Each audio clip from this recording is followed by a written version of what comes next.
Hello நண்பர்களே, உங்கள் அனைவரையும் இன்று மறுபடியும் சந்திப்பதில் நான் மிக்க மகிழ்ச்சி அடைகின்றேன். நான் உங்கள் அவர் சொசைட்டி சேனல்லேருந்து பேசுகின்றேன். இன்றைக்கி நம்ம பார்க்க போகிற டாபிக் வந்து ஆல்டர்னேட் பற்றி தான். அது முக்கியமாக ஹெல்த் செக்கப்னா என்ன அப்படின்றது தான் நம்ம பார்க்க போகிறோம். நார்மலாக நம்ம ஹியூமன்ஸ்க்கு தான் ஹாஸ்பிட்டலில் ஹெல்த் செக்கப் பண்ணுவோம்.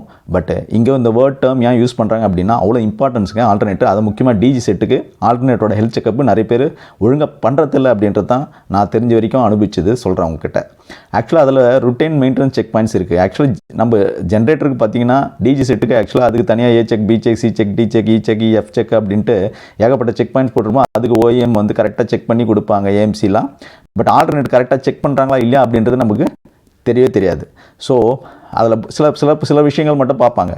ஸோ இதில் வந்து நம்ம மொத்த பாயிண்ட்ஸும் கவர் பண்ணலாம். அதனால் இந்த வீடியோவை ஸ்கிப் பண்ணாமல் கடைசி வரைக்கும் பாருங்கள். வாங்க வீடியோக்குள்ளே போகலாம். நார்மலாக பார்த்தீங்கன்னா நம்ம வந்து ஓஎம் ஆத்தரைஸ்ட் வெண்டார்கிட்ட ஏஎம்சி அக்ரிமெண்ட் போட்டிருப்போம். அதில் வந்து டிஜி செட்டை பற்றி கிளியராக நம்ம வந்து அக்ரிமெண்ட்டில் போட்டிருப்போம். எப்பப்பெல்லாம் செக் பண்ணணும் அப்படின்ட்டு அது கிளியராக இருக்கும். பட் ஆல்டர்னேட்டர் பற்றி செக் பாயிண்ட்ஸ் எப்போல்லாம் பண்ணணும், ஆஸ் பர் ஓஎம் ரெக்கமெண்டேஷன் படி எப்பப்பெல்லாம் பண்ணணும், எவ்வளோ ஹவர்ஸ்க்கு அப்புறம் பண்ணணுன்றத நமக்கு கிளியராக நிறைய பேருக்கு தெரியவும் தெரியாது. அது ஓஎம் மேனுவல்லே அவங்ககிட்ட நீங்கள் வாங்கி பார்க்கலாம்.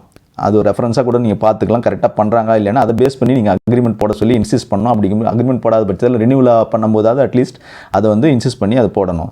ஸோ இப்போது ஃபார் எக்ஸாம்பிள் இது வந்து கம்யூன்ஸ் வந்து அவங்களுடைய செக் பாயிண்ட்ஸ் இது அவங்களே பார்த்தீங்கன்னா ஹெல்த் செக்அப் பண்ணி தர சொன்னீங்கன்னு வச்சிங்களேன். ஹெல்த் செக்அப் அப்படின்றது இந்த செக் லிஸ்ட் இப்படி தான் வச்சுருப்பாங்க. அதில் மிஷின் டீட்டெயில்ஸ் இருக்கும். இது மாதிரி டைப் என்ன டைப்பு, ஃபஸ்ட்டு மிஷின் டீட்டெயில்ஸில் உங்களுக்கு டைப்பு என்ன இருக்குது, சீரியல் நம்பரு, மேக்கு, ஃபேஸ், எவ்வளோ கேவிஏ, வோல்டேஜ், கரண்ட்டு, கனெக்ஷன் என்ன கனெக்ஷன் இருக்குது, வைண்டிங் நம்பர், இதெல்லாம் பேரிங் என்ன பேரிங்கு, ஸோ ஆர்பிஎம் இதெல்லாம் இருக்கும். இதான் ஒரு செக் பாயிண்ட்ஸ். மிஷின் டீட்டெயில்ஸ் இருக்கும். அடுத்த ஷீட்டில் அவங்க என்ன போட்டிருப்பாங்க பாருங்கள். ஸோ ஒரு ஆல்டர்னேட்டரோட ஹெல்த் செக்கப்னு சொல்லும்போது எதெல்லாம் மெயினாக வரும்னு பார்த்தீங்கன்னா வைண்டிங் ரெசிஸ்டன்ஸ் கண்டிப்பாக செக் பண்ணணும். அதில் வந்து மெயின் ஸ்டேட்டரோட வைண்டிங் ரெசிஸ்டன்ஸ் எவ்வளோ, மெயின் ரோட்டரோட எவ்வளோ இருக்குது, எக்ஸைட்டர் ஸ்டேட்டரோட எவ்வளோ ரெசிஸ்டன்ஸு, எக்ஸைட்டர் ரோட்டரோட எவ்வளோ ரெசிஸ்டன்ஸு, அப்புறம் பிஎம் ஸ்டேட்டர் அதாவது பெர்மனன்ட் மேக்னெட் ஸ்டேட்டர் இருக்கு இல்லையா, அதனுடையது பெர்மனன்ட் மேக்னெட் ஜென்ரேட்டரோட அதனுடைய ரெசிஸ்டன்ஸ் வேல்யூ எவ்வளோ. ஸோ வைண்டிங் அதே மாதிரி வைண்டிங்கோட ரெசிஸ்டன்ஸ் டெம்பரேச்சர் டிடெக்டர் இருக்குது. அது வந்து அதனுடைய ரெசிஸ்டன்ஸ் எவ்வளோ அப்படின்றதும் தெரியணும். பேரிங்கு ஆர்டிடி ரெசிஸ்டன்ஸும் தெரியணும் எவ்வளோன்னு. ஸோ இதெல்லாம் வந்து கண்டிப்பாக செக் பண்ணி சொல்லுவாங்க. நம்ம இது வந்து ஒரு முறை செக் பண்ணிட்டு இதே ஒரு ரெஃபரன்ஸ் ஸ்டார்டிங்கில் வந்து கமிஷன் அப்போ பண்ணிடணும். ஆக்சுவலாக கமிஷன் அப்போ பண்ணிவிட்டு அதுக்கப்புறம் அதே ரெஃபரன்ஸ் வந்து எவ்வளோ ஹவர்ஸ்க்கு அப்புறம் பண்ணுறது நம்ம பார்க்க போகிறோம் வர ஸ்லைட்ஸில். அந்த ஹவர்ஸ் ப்ராடி இது வந்து கரெக்டாக வேரி ஆகுதா அதிகமாகுதா அப்படின்றது நாம்ஸ் ப்ராடி இருக்கா அப்படின்றது நீங்கள் தெரிஞ்சிக்க முடியும். ஸோ அதை பேஸ் பண்ணி நீங்கள் ப்ரிவென்டிவ் ஆக்ஷன் எடுக்கலாம். ஸோ இன்சுலேஷன் ரெசிஸ்டன்ஸும் அதே மாதிரி தான். மெயின் ஸ்டேட்டரோட இன்சுலேஷன் ரெசிஸ்டன்ஸும் பார்க்கணும். 500 வோல்ட்டில் ஸ்டேட்டரு ரோட்டர் எவ்வளோ இப்போ 220 மெகோம்ஸ், 550 மெகோம்ஸ் இப்படிலாம் இருக்கலாம். எக்ஸைட்டர் ரோட்டரு, பிஎம் ஸ்டேட்டர் இதெல்லாம் எவ்வளோ மெகோம்ஸ் இன்சுலேஷன் ரெசிஸ்டன்ஸ் வேல்யூ அப்படின்றது நம்ம தெரிஞ்சிக்கலாம். அதேமாதிரி அதில் வந்து ஸ்பேஸ் ஹீட்டர் கொடுத்துருப்பாங்க. அதையும் அம்மா வச்சுங்க. அது கண்டிப்பாக தேவை நம்ம. ஏன்னா மாய்ஸ்சர் இருந்ததுன்னா வைண்டிங்க்கு வந்து ரொம்ப இன்சுலேஷனோட வேல்யூ வந்து வீக் ஆகும். ஸோ அது வந்து டேஞ்சரஸ் இல்லையா. அதனால் அதுவும் நம்ம ஸ்பேஸ் ஹீட்ரு கரெக்டாக இருக்கா, அது ஆப்ரேஷனில் இருக்கா அப்படின்றத நம்ம கன்ஃபார்ம் பண்ணணும். அது யாரும் நம்ம பார்க்கறதுல நிறைய பேர். அதேமாதிரி வைண்டிங் ஆர்டிடி அவைலபிள் அது இருக்கான்னு பார்க்கணும். பேரிங்கோட அதான் இப்போ ஏற்கனவே சொன்ன மாதிரி பேரிங்கோட ஆர்டிடி அவைலபிள் இருக்கா ஆப்ரேஷன் இப்படி தான் இருக்கும் அவங்களோட செக் ஷீட்டு. ஸோ இதை பேஸ் பண்ணி நம்ம வந்து அவங்கள வந்து ரெகுலராக செக் பண்ண சொல்லலாம். ஸோ இதுதான் மேக்ஸிமம் வேல்யூவாக இருக்கும் உங்களுக்கு. ஸோ நம்ம அங்கே அடுத்த ஸ்லைடில் போகலாம். நம்ம என்னென்ன செக் பாயிண்ட்ஸ் எப்போ பண்ணணும் அப்படின்ட்டு. நார்மலாக பார்த்தீங்கன்னா ஸ்டாம்ஃபோர்டு MB7 ஆல்டர்னேட்டர் பார்த்தீங்கன்னா அதோடைய மேனுவல்லேருந்து சில டீட்டெயில்ஸ் எடுத்தாங்க. ஜஸ்ட் நம்ம ஒரு ஸ்பெசிஃபிகேஷன் தெரியணும் இல்லையா ஒரு மெயின்டெனன்ஸ் போகிறதுக்கு முன்னாடி. இப்போ MB7 ஆல்டர்னேட்டர் பார்த்தீங்கன்னா நார்மலாக வந்து ப்ரஷ்லெஸ் ரொட்டேட்டிங் ஃபீல்டு டிசைன் எவ்வளோ அவைலபிலிட்டி 33.3 kV 58,500 RPM 4 போல் வரைக்கும் இருக்குது. அண்ட் 4.16 kV 68,800 RPM 4 போல் வரைக்கும் இருக்குது. இதெல்லாம் எதை பேஸ் பண்ணி இதை பில்ட் பண்ணுறாங்க அப்படின்னு பார்த்தீங்கன்னா BS 5000 Part 3 and international standard படி தான் இவங்களாம் கண்டிப்பாக அதை வந்து மேனுஃபேக்சர் பண்ணுறாங்க. ஸோ MB7 ஆல்டர்னேட்டர் வந்து பெர்மனன்ட் மேக்னெட் ஜென்ரேட்டர் யூஸ் பண்ணுறாங்க. அதான் PMGன்னு சொல்லுவாங்க. எக்ஸைட்டேஷன் சிஸ்டம் யூஸிங் எந்த AVR யூஸ் பண்ணி MX321 AVR யூஸ் பண்ணுறாங்க. ஸோ இதெல்லாம் நீங்கள் பேசிக்காக தெரிஞ்சுக்கணும் ஸ்பெசிஃபிகேஷன் என்ன இருக்குது அப்படின்றது. ஸோ இந்த டேபிள் கூட பார்த்தீங்கன்னா நேமிங் ஃபார்மேட்டில் எப்படி இருக்குது பாருங்கள். MB7ன்றது ஆல்டர்னேட்டர் மாடல்னு கொடுத்துருப்பாங்க. அதில் வந்து ஆல்டர்னேட் டைப்லேயே பார்த்தீங்கன்னா LV, MV, HV இருக்குது. So low, medium, high voltage அதை பேஸ் பண்ணி அதை மென்ஷன் பண்ணுறது. அதேமாதிரி டபிள்யூனா வயர் ரவுண்டு, அப்புறம் வந்து ஐனா அப்ளிகேஷனு, அது இண்டஸ்ட்ரியலாக இல்லை மெரைனுக்கு யூஸ் பண்ணுறதா அப்படின்றது, ஃப்ரேம் சைஸ் இருக்கும், எக்ஸைட்டேஷன் இருக்குது, புரியுதுங்களா, வித்தவுட் பிஎம்ஜியா இல்லை வித் பிஎம்ஜியா அப்படின்றது இருக்கும். நம்பர் ஆஃப் போல்ஸ் எவ்வளோ, பேரிங் என்ன இருக்குது, நான் டிரைவ் எண்டில் ஒன்று, டிரைவ் எண்டு அண்ட் நான் டிரைவ் எண்டு 2 இருக்கா அப்படின்றது, டிரைவ் எண்டு நான் டிரைவ் எண்டு 2 இதுலையும் இருக்கா எப்படி இருக்குது அப்படின்றது தெரிஞ்சிக்கலாம். நம்ம நேம் பிளேட் டீட்டெயில் வந்து கோர் லென்த்தும் அதேமாதிரி தெரிஞ்சிக்கலாம். இது வந்து ஒரு நேம் பிளேட் டீட்டெயிலுங்க. ஸ்டாம்போர்டு ஆல்டர்னேட்டர் பார்த்திங்கன்னா இது இப்படி தான் நேம் பிளேட் டீட்டெயில் இருக்கும். சீரியல் நம்பர் இருக்கும், ஃப்ரேம் இருக்கும், கேவிஏ என்ன ரேட்டிங்கு, கிலோவாட் என்ன ரேட்டிங் வரும், அப்புறம் amperes, frequency, RPM, voltage, phase, power factor, அதுக்கப்புறம் டியூட்டி, எக்ஸைட்டேஷன் வோல்டேஜ் எவ்வளோ, எக்ஸைட்டேஷன் கரண்ட் எவ்வளோ, insulation class, ambient temperature rise, thermal classification என்ன, enclosure, stator winding, stator connection, இதெல்லாம் தான் ஒரு நேம் பிளேட் டீட்டெயில் இருக்கும் ஒரு ஆல்டர்னேட்டருக்கு. என்வரன்மெண்டல் எப்படி இருக்கணும் ப்ரொடெக்ஷன் அப்படின்றது முக்கியமானது. Alternators are protected with IP23 as standard. நார்மலாக IP23 ஸ்டாண்டர்ட் பிரகாரம் தான் இன்சுலேஷன் இருக்கணும். ஆக்சுவலாக IP23 is not adequate protection for use outdoors without additional protection. அவுட்டோராக இருந்தால் இதுவும் வந்து ஒரு அடிகேட் ப்ரொடெக்ஷன் கிடையாது அப்படின்றாங்க. ஸோ ஆம்பியன்ட் டெம்பரேச்சர் பார்த்தீங்கன்னா -15 degree centigrade to 40 degree centigrade இதுதான் நார்ம்ஸ். ரிலேட்டிவ் ஹியூமிடிட்டி பார்த்தீங்கன்னா less than 70% வரைக்கும் இருக்கணும். அதேமாதிரி ஆல்டிடியூட் பார்த்தீங்கன்னா height less than 1000 metres, 3280 metres, 80 feet அந்த ரேஞ்சுக்கு இருக்கணும் ஆக்சுவலாக altitude. So the alternator has been designed for the environment shown in the table. இந்த டெம்பரேச்சர், இந்த என்வரன்மெண்டல் கண்டிஷனுக்கு தான் ஒரு ஆல்டர்னேட்டரை வந்து பில்ட் பண்ணோம். அதை மீறி இருந்ததுன்னா டெம்பரேச்சர் ஹையாக இருந்தாலும் ஹியூமிடிட்டி அதிகமாக இருந்தாலும் கண்டிப்பாக வைண்டிங்கை பாதிக்கும், ஆல்டர்னேட்டர் மொத்தமாக பாதிக்கும். ஸோ அது alternate can operate outside this condition if it is rated அக்கான. அவுட் சைட்லையும் போடலாம் அவுட்டோர், ஆனால் அதுக்கேற்ற மாதிரி டிசைன் பண்ணணும். இதெல்லாம் பார்த்தீங்கன்னா இன்டோருக்காக தான் இது டிசைன் பண்ணியிருக்காங்க. அதே மாதிரி ஏர் ஃப்ளோ பார்த்தீங்கன்னா என்ன இருக்கும், டிப்பிக்கல் ஏர் ஃப்ளோ இருக்கணும். ஒரு அந்த ஆல்டர்னேட்டர் இருக்கிற இடத்துல என்ன மாதிரி ஏர் ஃப்ளோ இருக்கும்னு பாருங்கள். ஸோ MB7 மாடல் ஆல்டர்னேட்டருக்கு 50 ஹெர்ட்ஸாக இருந்ததுன்னா 2.6 அதாவது metre cube per second, feet per minute, feet cube per minute இது தான் சொல்லுது அது. ஓகேங்களா. ஸோ இந்த 50 ஹெர்ட்ஸ்க்கு வந்து 2.6 இருக்கணும் அப்படின்றது தான் இது சொல்லுது. So make sure the air inlets and outlets are not obstructed when the alternator is running. So எந்த அப்ஸ்ட்ரக்ஷனும் இருக்கக்கூடாது ஏர் இன்லெட் அவுட்லெட் போகிறதுக்கு. ஸோ ஏர் ஃப்ளோ வந்து ஈஸியாக இருக்கணும் அப்படின்றது தான் இங்கே சொல்லுது. அதேமாதிரி ஏர்பன் கண்டாமினேட்ஸ் வந்து பார்த்திங்கன்னா எதுவுமே இருக்கக்கூடாதுங்க. அதாவது கண்டாமினேட்ஸ் கெமிக்கல் இண்டஸ்ட்ரி இருந்ததுன்னு வச்சுங்க, இதெல்லாம் சிக்கல். ஸோ இப்போ கண்டாமினேட்ஸ் such as salt, oil, exhaust fumes, chemicals, dust and sand will reduce the effectiveness of the insulation and the life of the windings.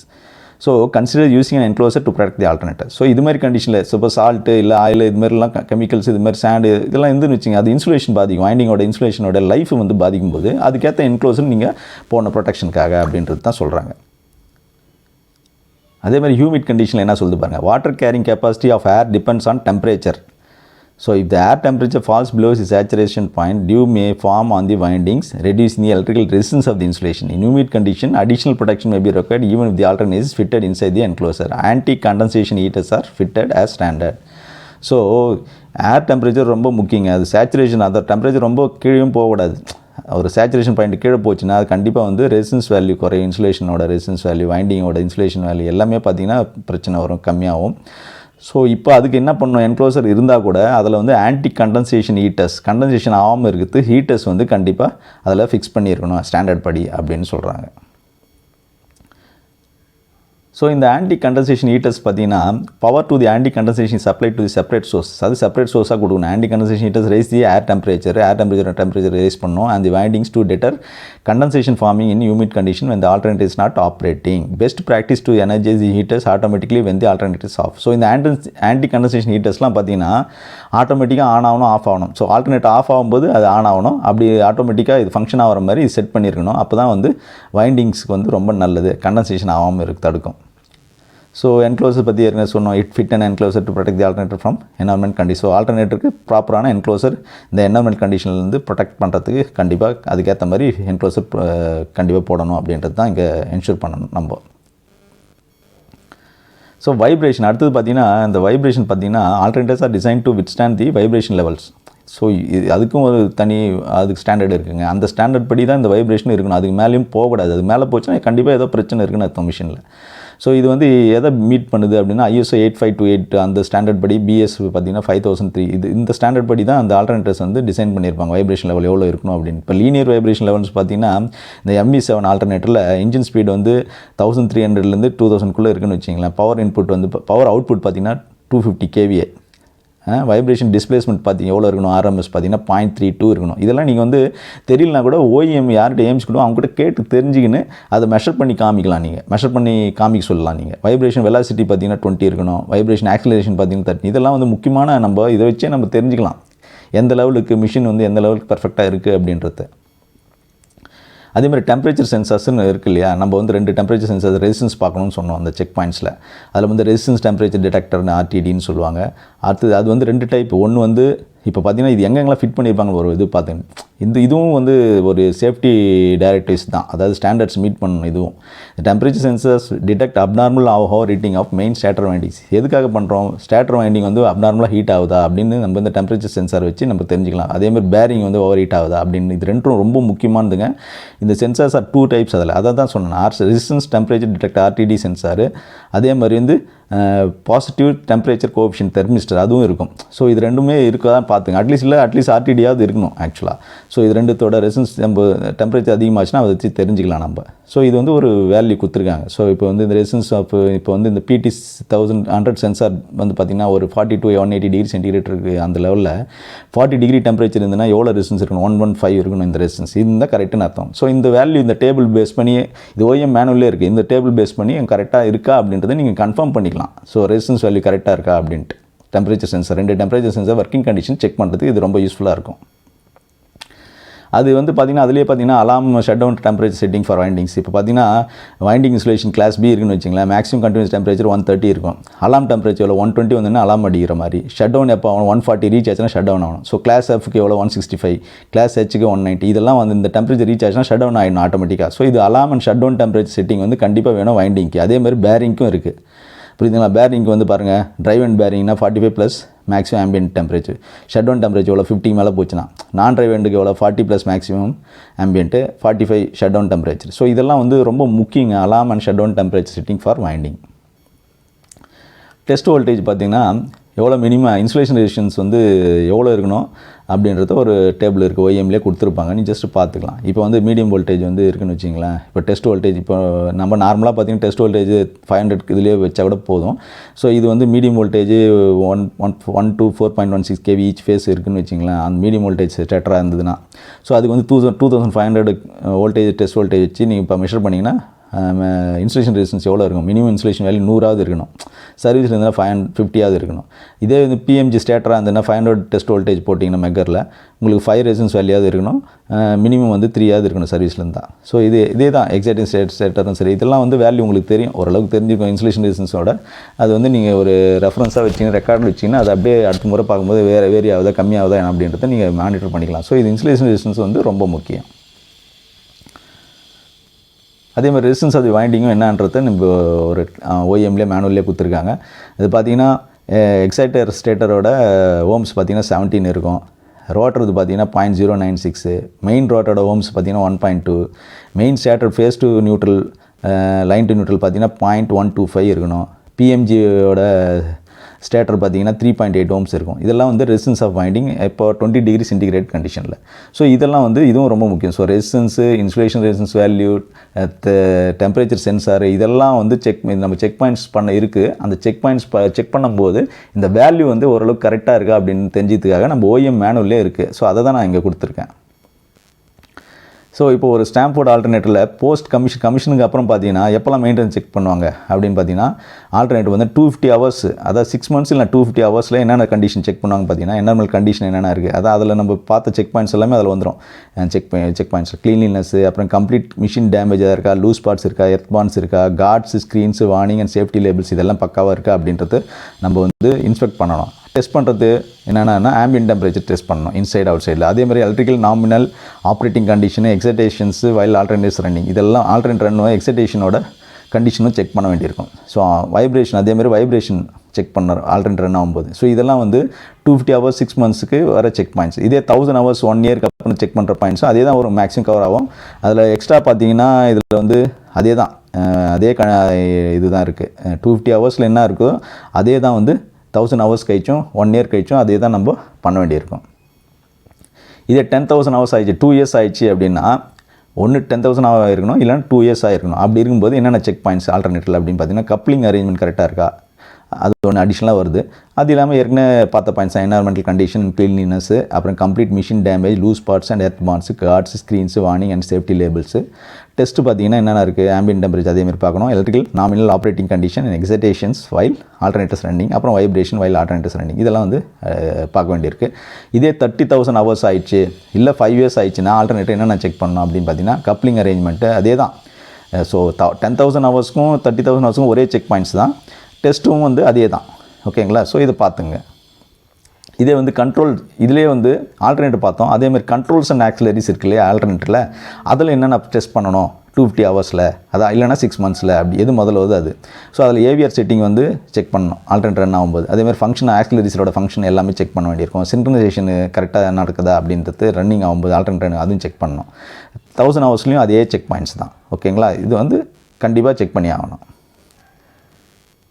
அதே வந்து 10,000 ஹவர்ஸ் 2 இயர்ஸ் ஆயிடுச்சுன்னா அதில் என்னென்ன அடிஷ்னல் என்ன வருது பாருங்கள், ஆன்டி கண்டன்சேஷன் ஹீட்டர். இது வந்து கமிஷன் போஸ்ட் கமிஷன் அப்புறம் 2 இயர்ஸ்க்கு அப்புறம் செக் பண்ண வேண்டியிருக்கும் கண்டிப்பாக அந்த ஹீட்டரோட கண்டிஷன். ஓகேங்களா? அது வந்து AVR setting, while alternators running, அப்புறம் கனெக்ஷன் ஆஃப் ஆக்சிலரிஸு, ஃபங்க்ஷன் ஆஃப் ஆக்சிலரிஸு, சின்க்ரன், இதெல்லாம் வந்து நீங்கள் டெஸ்ட் பண்ண வேண்டியிருக்கும். 30,000 ஹவர்ஸ்லேயும் அதே தான், அதே செக் பாயிண்ட்ஸ் தான் நீங்கள் பண்ண வேண்டியிருக்கும் கண்ட்ரோல்ஸ் அண்ட் ஆக்சிலரிஸ்க்கு.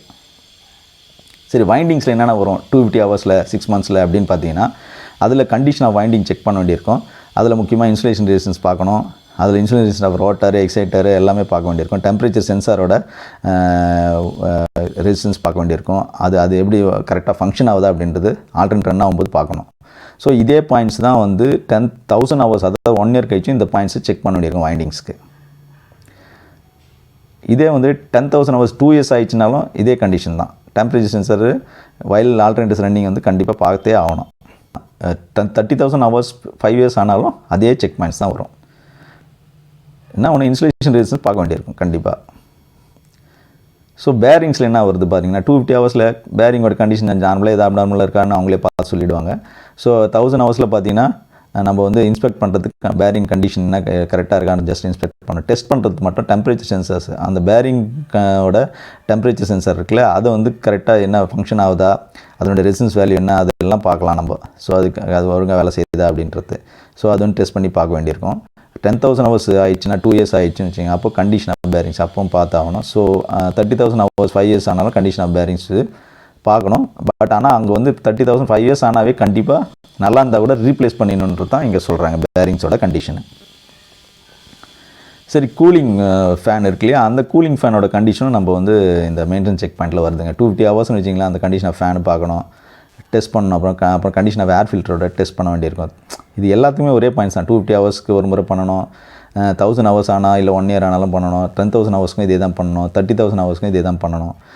இதில் பார்த்தீங்கன்னா 1000 ஹவர்ஸ்க்கும் 10,000 ஹவர்ஸ்க்கும் மட்டும் இந்த ஏர் ஃபில்டர் வந்து க்ளீன் பண்ணுறதுக்கு மறந்துடக்கூடாது. ஸோ இதுதான் முக்கியமான செக் பாயிண்ட்ஸுங்க. ரெக்டிஃபயர் இருக்குது. ரெக்டிஃபயரில் பார்த்தீங்கன்னா நம்ம என்னென்ன செக் பண்ண வேண்டியிருக்கும் பார்த்துங்க. 250 ஹவர்ஸ் ஆயிடுச்சுன்னு வச்சிங்களேன், அல்லது 6 மந்த்ஸ், டயோட்ஸ், வேரிஸ்டர், 3 ஃபேஸ் ரெக்டிஃபயர் இதெல்லாம் வந்து செக் பண்ண வேண்டியிருக்கும். அதாவது இன்ஸ்பெக்ட் பண்ணணும், என்ன ஏதாவது டேமேஜ் ஆயிருக்கா இல்லை ஏதாவது லூஸ் கான்டெக்ட் இருக்கா அப்படின்றத செக் பண்ணலாம். டெர்மினல் பாக்ஸ்லையும் அதேமாதிரி எல்லா கனெக்ஷன்ஸ் கரெக்டாக இருக்கா, லூஸ் கனெக்ஷன் இல்லாமல் இருக்குன்றது நம்ம இதெல்லாம் செக் பாயிண்ட்ஸில் வந்துடணும். அந்த செக் பாயிண்ட்ஸில் இது கரெக்டாக செக் பண்ணுறாங்களான்றதை நம்ம பார்க்கணும். ஸோ அவ்வளோதாங்க இந்த வீடியோ. ஸோ இந்த வீடியோவில் நான் சொன்ன இந்த ஹெல்த் செக்அப் பாயிண்ட்ஸ் வந்து கண்டிப்பாக நம்ம ஃபாலோ பண்ணாவே ஆல்டர்னேட்டர் கண்டிப்பாக ஹெல்த்தியாக நம்ம வச்சுக்க முடியுன்றது எனக்கு முழு நம்பிக்கை. இது ஓஇஎம்மோட ரெக்கமெண்டேஷன் மட்டும் இல்லை, என்னுடைய எக்ஸ்பீரியன்ஸ் பேஸ் பண்ணி நான் சொல்கிறேன். ஸோ இது வந்து கண்டிப்பாக உங்களுக்கு யூஸ்ஃபுல்லாக இருந்திருக்கும்னு நான் நம்புகிறேன். ஸோ இந்த வீடியோ வந்து உங்களுக்கு பிடிச்சிருந்தா லைக் பண்ணுங்கள், ஃப்ரெண்ட்ஸோடலாம் ஷேர் பண்ணுங்கள், சப்ஸ்கிரைப் பண்ண மறந்துடாதீங்க, கண்டிப்பாக பெல் ஐக்கானும் ப்ரெஸ் பண்ண மறந்துடாதீங்க.